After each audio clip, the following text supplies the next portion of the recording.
میں دنیا پہ آیا کیوں تھا؟ وہ کیا خوب کہا تھا اکبر الہ آبادی نے، کیا بتائیں احباب کیا کار نمایاں کر گئے، بی اے کیا، نوکر ہوئے، پینشن ملی اور مر گئے۔ زندگی کا یہ مقصد تو نہیں ہے۔ تو زندگی کسی کام کے لیے ہم اللہ کی معرفت حاصل کریں، اپنی زندگی کے مقصود اور مدعا کو سمجھیں کہ ہم کیوں تخلیق کیے گئے اور ہمیں فہم و فراست اور عقل و خرد سے کیوں نوازا گیا۔ تو وہ مقصد اگر ہم نے نہیں پایا تو اس موقع پہ ہمیں اپنا محاسبہ کر کے غور کرنا ہوگا اور اپنی زندگی کی راہوں کو درست کرنا ہوگا۔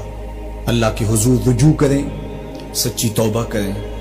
آج یہ تھوڑے سے حالات دگرگوں ہوئے اور موت آنکھوں کے سامنے رقص کرتی ہوئی نظر آئی۔ ابھی تو ہم نے سوشل میڈیا پہ مختلف لوگوں کی موت کے رقص کو دیکھا، ہم نے الیکٹرانک میڈیا کے اوپر مختلف ممالک کی خبریں دیکھی اور دل لرزنے لگے۔ اور جب اپنی آنکھوں کے سامنے ان لوگوں نے یہ مناظر دیکھے ہوں گے تو کیا عالم ان کا ہوگا اور کیا کیفیت ان پر بیتی ہوگی اور کس کرب سے، کس اذیت سے وہ گزرے ہوں گے۔ اور ہزاروں انسانوں میں سے کوئی ایک شخص آغوش موت میں اترا اور اس کی سسکیاں اور آخری لمحے اس کی تڑپ اور اس کی بے چینیاں اور اس کے خاندان کی محرومیاں اور ان کی آنکھوں سے برستے ہوئے آنسو دل لرزا دیتے ہیں۔ تو ذرا 2 لمحوں کے لیے تصور کر لیجئے کہ اربوں انسان ہیں تو چند ہزار لوگ آغوش موت میں اترے تو ہمارا وجود لرزنے لگا۔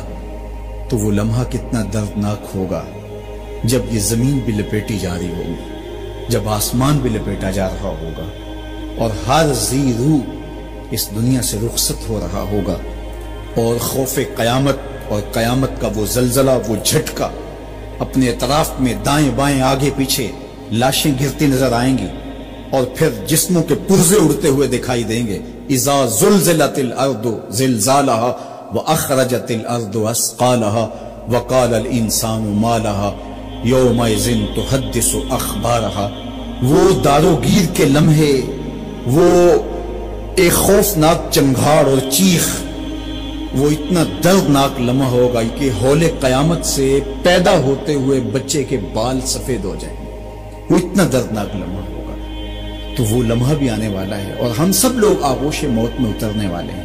اگر اس وبا سے میں اور آپ بچ کے نکل بھی جاتے ہیں تو کیا موت سے ہم بچ پائیں گے؟ تو یہ ہمارے لیے ایک جھنجھوڑنے کا لمحہ ہے، ہمیں تنبیہ کی جا رہی ہے، یہ تازیانہ عبرت ہے ہمارے لیے، اور ہم اپنی آخرت کی بہتری کے لیے کوشش کر لیں اور دیکھیں کہ یہ لمحات زندگی کے اور یہ گھڑیاں جو آج ہمیں میسر ہیں، ایک وقت آئے گا یہ بھی میسر نہیں ہوں، اور اگر آج ہم نے عبرت حاصل نہ کی تو پھر سوائے ہاتھ ملنے کے کچھ نہیں ہوگا۔ وہ ایک فقیر تھا، بازار سے گزر رہا تھا تو لوگوں کو دنیا میں کھوئے ہوئے دیکھا تو دل میں رحم جاگا، تو ان کو سمجھایا کہ یہ سب کچھ دنیا ہی نہیں ہے، اس دنیا کے بعد بھی کوئی جہاں ہے، تم نے کسی کے حضور پیش ہونا ہے اور اپنے اعمال کی جواب دہی تمہارے کندھوں پہ ہے۔ تو آؤ اپنی آخرت کو یاد کرو اور اپنے رب سے تعلق جوڑ لو۔ لوگوں نے کہا جا بابا کام کر، تجھے کیا پتا کہ دنیا کی لذتیں کیا ہیں اور ہم کس کام کاج میں لگے ہیں، جا اپنا کام کر۔ وہ شخص دل برداشتہ ہو گیا، وہاں کھڑا ہو کے آنسو بہانے لگا۔ کوئی شخص گزرتا ہوا رکا تو اس نے ایک شخص کو روتے ہوئے دیکھا تو رک کے کہنے لگا کہ کسی نے تجھے تنگ کیا ہے، کسی نے تیرے اوپر کوئی زیادتی کی ہے، تم کیوں رو رہے؟ اس نے کہا کسی نے کوئی زیادتی نہیں کی، بس ان کے رویے نے رلا دیا۔ کہا کیا ہوا؟ کہا گزر رہا تھا، ان کو دنیا میں کھوئے ہوئے دیکھا، دل میں خیال جاگا کہ ان بندوں کی اور رب کی صلح نہ کروا دوں۔ تو کہا پھر کیا بنا؟ کہا وہ تو مان گیا تھا، یہی نہیں مانے۔ وہ تو کہتا تھا لے آ میری دہلیز پہ، میں سارے گناہ معاف کر دوں گا۔ التائب من الذنب کمن لا ذنب لہ، گناہ سے توبہ کرنے والا ایسا ہو جاتا ہے جس طرح اس نے گناہ کیا ہوا ہی نہیں۔ نامہ اعمال سے بھی گناہ مٹا دیے جاتے ہیں، فرشتوں کی یادداشتوں سے بھی محو کر دیے جاتے ہیں، اور گناہ جس جگہ پہ کیے زمین گواہ ہوتی ہے، ہاتھ پاؤں گواہ ہوتے ہیں، سب جگہوں سے محو کر دیے جاتے ہیں۔ اور گناہ سے توبہ کرنے والا ایسے ہوتا ہے جیسے اس نے ابھی ماں کے پیٹ سے جنم لیا۔ تو کہا وہ تو کریم ہے، سورج ابھی مغرب سے طلوع نہیں ہوا، رحمت کا در کشادہ ہے، توبہ کا دروازہ بند نہیں ہوا، تو میرا خیال تھا ان بندوں کی رب کی صلح کروا دوں۔ تو وہ تو مانتا تھا ہم تو مائل بکرم ہیں، کوئی سائل ہی نہیں، لیکن ان سے بات کی تو یہ نہیں مانے۔ خیر وقت گزر گیا، وہی شخص 2-1 دن کے بعد قبرستان کے قریب سے گزرا تو وہی فرد وہاں روتا ہوا پایا گیا۔ تو اس نے پھر اپنی گاڑی، اپنی سواری روکی اور کہا بابا عجیب شخص ہے، بازاروں میں بھی روتا ہے، قبرستانوں میں بھی روتا ہے، آج کیا مسئلہ تجھے ہوا؟ کہا مسئلہ وہی میرا کل پرسوں والا ہے۔ کہا کیا ماجرا ہوا؟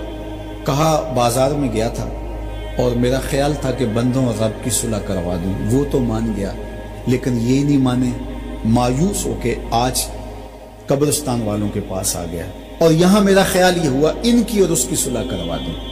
تو بڑی دلچسپی سے پوچھا کہ آج کیا بنا؟ کہا آج یہ مان گئے وہ نہیں مانتا۔ تو قبل اس سے کہ ہم مانیں، یا لیتنی قدمت لحیاتی، ہائے میں نے یہ زندگی آخرت کے لیے آگے بھیج دی ہوتی، لیکن وقت بیت چکا۔ تو آج وقت ہے، وقت پر کافی ہے قطرہ بھی آب خوش ہنگام کا، جل گیا جب کھیت برسا می تو پھر کس کا۔